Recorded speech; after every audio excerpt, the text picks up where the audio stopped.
If you're not very happy, have a look around. Isn't the world such an amazing place? We've got mountains, we've got rivers, we've got lakes, we've got beaches, we've got an amazing world that we live in every day. That's me singing happy songs again. I've got a great question. If you're ever unhappy, if you're ever miserable, grumpy, depressed, is it possible that you could come outside, have a look at what nature's got to offer and perhaps experience nature? I was given a great quote to get today. If you're ever angry, go exercise. If you're upset, go exercise. If you're depressed, go exercise. If you're stressed, go exercise. If you feel fantastic, go and exercise. If you're having a terrible day, go exercise. If you're having a great day, go exercise. And obviously that came from a person who loves to exercise. And they sent it to me because so do I. But the interesting thing about exercise is it always makes us feel good. And if you apply exercise to fresh air and sunshine, being outside and having a great view, is it possible that your headspace will change? And I'm asking that question for a very personal and specific reason. Because you and I live in a world today where depression is at its all-time high. The world has never been as unhappy as it is now. And that's not some number I've pulled out or some statement I've pulled out of my backside. Pharmaceutical antidepressant drugs are the #1 prescribed drugs in the world, which means people are going to the doctor to say, I'm unhappy, I'm depressed, please help me. Or the doctor's saying, you need to take these pills because you're not very happy. So that's one thing to consider. Why are people so unhappy? The next thing is, as a world, we are fatter and sicker and weaker than we've ever been. We're more diseased than we've ever been. We've got more health challenges than we've ever had. And again, that's not something I've pulled out of my backside.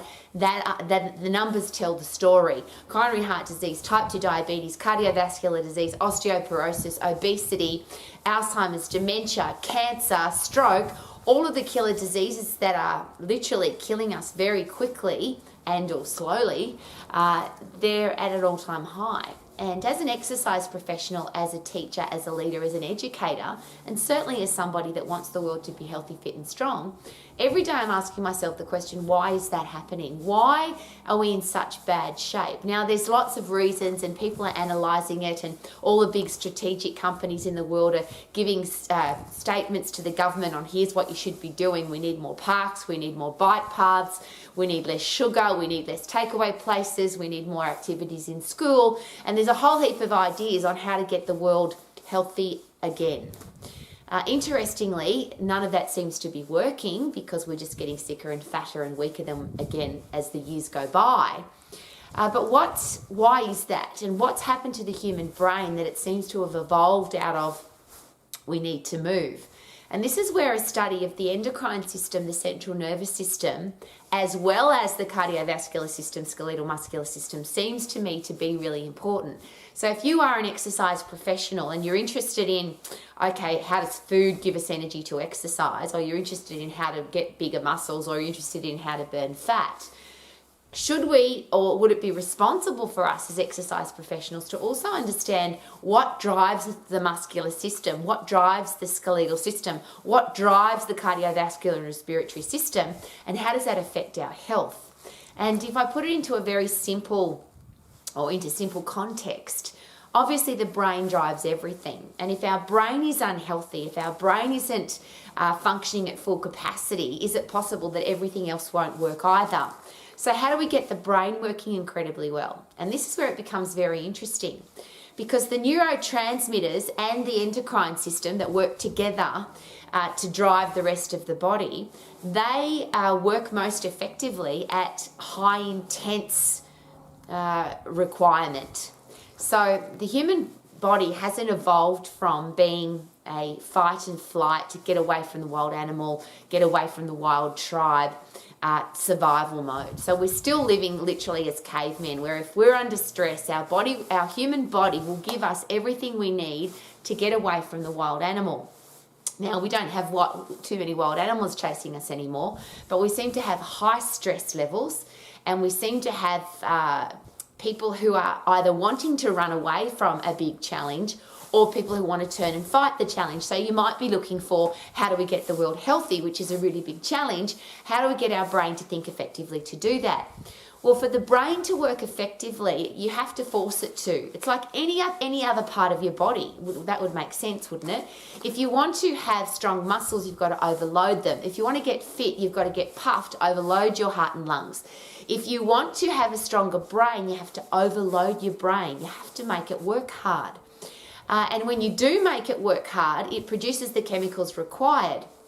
But interestingly, again, we haven't evolved from running away from the wild animal or the wild tribe. When you are under threat, so you have to survive stress, that's called the fight and flight system, the stress mechanism. Isn't it interesting that your body will produce what you need? So epinephrine, adrenaline, cortisol, the catecholamine system, which is the opening up of the cells to release sugar and fat into the bloodstream so that we can sprint or we can fight. So we've got the energy to fight at 100%, to kill at 100%, to sprint at 100%. Because if you've got a wild animal chasing you, you're not going to jog away from it. You're not going to walk away from it. You're not going to do low intensity activity to get away from it. You're going to get the bloody hell out of there as fast as you can. So your body produces the hormonal response required to get you out of there. And adrenaline, epinephrine, cortisol, really important chemicals, because once your body releases those chemicals, you now have a different response in your brain. So once you've sprinted, once you've punched, once you've kicked, once you've killed the animal, your brain says congratulations, and it produces dopamine, which is a reward drug, serotonin, which is a satisfaction drug, so we love our life. Endorphins are produced through the whole process so that we have pain-killing happy drugs that we actually can get away from the wild animal without being in pain. And if you've ever been in that situation where you've cut yourself or hurt yourself or broken a leg or you're in danger, but you actually don't feel it, that's adrenaline, epinephrine, making sure that you don't release the pain chemicals so that you can actually get away from the threat. Because if you're in pain, you'd stop and hang on to your foot or hang on to your cut. Well, the human body is pretty amazing like that, don't you think? If you're under threat, if you're going to die, if you're under stress, your body produces pain-killing chemicals. So once that's subsided and you've overcome the threat, now you feel good. Now you've got dopamine, serotonin, endorphins, which is that pain-killing plus happy drugs, and brain-derived neurotropic factor. And for me, this is one of the most amazing chemicals that the human body produces, because if you go back to evolution, once you've run away from the wild animal and perhaps it nearly killed you or you just got away, your brain now has to be smarter for next time. Your brain has to not only just overcome the challenge okay, how do we get away from the wild animal this time? But if it chases us again, how can we get away faster, quicker, better next time? So we have to have neuroplasticity. Your brain has to change, think differently so that you can overcome the threat better next time. Your brain also produces, or neurogenesis happens after you've run away from the animal, after you've punched, sprinted, kicked, worked at high intensity. You produce new brain cells because you can't think about an old problem in the same way because you'll just get the same solution, which if it wasn't a solution, you'll be dead. So your brain has to get better, smarter, wiser, stronger, tougher, think more clearly, think more creatively for next time that same threat appears. Now, if I'm going to wrap that up, and this is very controversial, but I'm just sharing with you pure neuroscience. If you don't produce epinephrine and adrenaline, if you're not fighting, if you're not puffing, if you're not kicking, if you're not working to 100% intensity, then your body has no reason to change. You have no reason to get smarter. You have no reason to get wiser. You're not putting your body under threat. If you put your body under threat from stress, so you hate your boss or you hate your job or you're angry about something, but you don't go and punch and kick and fight and work at high intense activity, you have that spike in adrenaline and that spike in epinephrine, and you have increase in blood sugar levels, increased blood fat levels, high blood pressure, high resting heart rate, but you don't do anything with it. All of that's designed for you to fight and flight, to sprint and fight, to sprint and punch, to sprint and lift, to survive. But if you don't release those, all that happens is that those chemicals run around in your bloodstream and then you go back to normal. You don't get a dopamine rush, you don't get a serotonin rush, you don't get a brain-derived neurotropic rush because you didn't overcome the threat. You just created a threat without providing a solution. So what people then do is they look for ways to create dopamine. So eat food, drink alcohol, take drugs, play games, look for the likes on social media. And they all produce dopamine. But the dopamine rush doesn't come from your body overcoming a challenge. So then because your body needs to change, and the more pressure you put it under, the better it gets. If you're getting a dopamine release from eating more food or drinking or taking drugs, as we know, once you take a small amount of drugs, you have to keep taking more and more and more drugs to get the same dopamine release. Well, the same thing happens with exercise. If you have a dopamine release from exercise, now you need to get fitter and stronger so that you keep getting that dopamine release, which is awesome because it means you get addicted to exercise, you get addicted to being fit and strong, and it makes you feel good, just like drugs, without the horrible side effects. But what about the brain? Obviously, if you're taking drugs, if you're drinking alcohol, whether they're pharmaceutical or recreational drugs, if you're putting toxins into your body, it's not healthy. And the side effects from heroin, cocaine, methamphetamine, smoking, marijuana, some serious side effects. Whereas the side effect from getting really puffed, lifting heavy, getting fit and getting strong is that you produce all the chemicals required to turn your body into a high-performing machine, including the changes in your brain. So your brain gets smarter, tougher, stronger, wiser, more creative, and you can think more brilliantly. And I keep using those words because isn't that what the world needs now? Don't we need people who can think creatively and differently? Well, the brain doesn't do that by itself. You can't get smarter and wiser unless you're putting the chemicals into your brain, the brain-derived neurotropic factor, which is fertilizer for your brain. So I'm going to ask a very controversial question. Is it possible that we're getting sicker, more diseased, older, faster because we're unfit and we're weak? And of course the answer to that question is yes. Because we're not overloading our muscles, our bones, our heart and our lungs, we're getting unfit and weak, and consequently our bodies are breaking down very fast. So that's why we're getting sick. But what about mental health challenges? And what about the challenges we've got with people who can't think for themselves anymore? They follow the crowd. They don't ask questions. We talk about critical thinking, but critical thinking, and there's all sorts of definitions, but ultimately, isn't it that you learn to think for yourself and you work it out for yourself and you come up with a solution for yourself? Well, the human brain's designed to do that, but you actually have to force your brain to do it. You can't expect it to do it on its own. So if you're not producing epinephrine and adrenaline and cortisol, and you're not producing opening up the catecholamine system to put your body under stress, and then you put your body under physical stress, so you get really puffed and you lift really heavy and you fight and flight, which produces then the neurochemistry to give you a smart brain.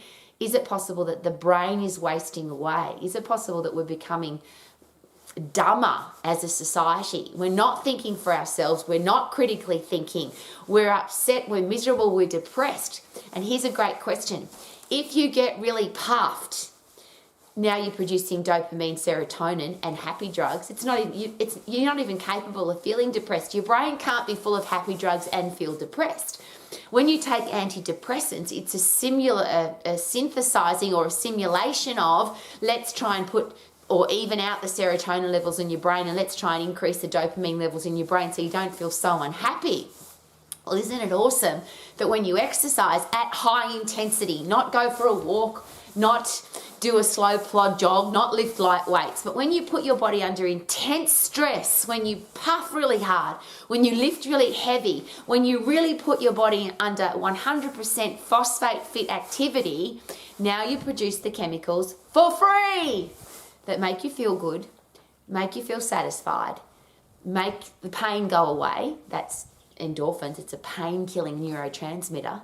Cortisol is an anti-inflammatory neurotransmitter, hormone, and we get brain-derived neurotropic factor, fertilizer for the brain, so we get smarter for next time. We get more creatively we get to think more creatively for next time. We can overcome a challenge better next time because our brain cells have changed and we've gotten rid of the old crappy ones and we've replaced them, neurogenesis, new brain cells. I think this is really exciting, and obviously you can tell I'm very motivated about this. I don't want our kids to grow up in a world where they become sheeple. They listen to what everybody else is saying and follow the crowd. I want our kids to be critical thinkers. I want our kids to grow up in a world where they think for themselves, they make new things, they create new things, they solve the big challenges in the world. And we've got some really big challenges, but I think they've all got solutions. Every crappy thing that's going on in the world right now, there is a solution for it. But if you don't have a smart brain, if you're not thinking creatively, if you're depressed and miserable and upset and whinging and moaning and complaining, is it possible that you won't be able to come up with a solution? Well, interestingly, if you get puffed and if you lift heavy, you will get fit and you will get strong and your brain will change and you will be able to think more creatively. So rather than dumbing down, let's phosphate fit up. The phosphate system is the fight and flight system in your body. It's the 100% effort system. It only lasts for 10 seconds. It gets you the hell out of there, or you can turn and fight and kill the animal. So here's my question. When was the last time you got puffed? When was the last time you lifted heavy? Get puffed to get fit, lift heavy to get strong, put your body under stress. Force your brain and force your body to think differently. Force your body to get fit because you're making it work hard. Force your body to get strong because you're making it lift heavy. Get puffed, lift heavy to get fit and strong so you live amazingly with a smart brain, a critical thinking brain, a body that wants to do all the things that you want to do, and it can actually do it. And all of that comes from being fit and strong. Your body will be a high performance machine if you choose to get fit and to get strong. Could that be a great choice? Oh, I feel good, because I'm fit and strong now. Have a look at how good it feels to be fit and strong. Have a look at how good it feels. My name's Rowie. Thank you for coming to Romax, and my request and my wish for you is to live life to the max.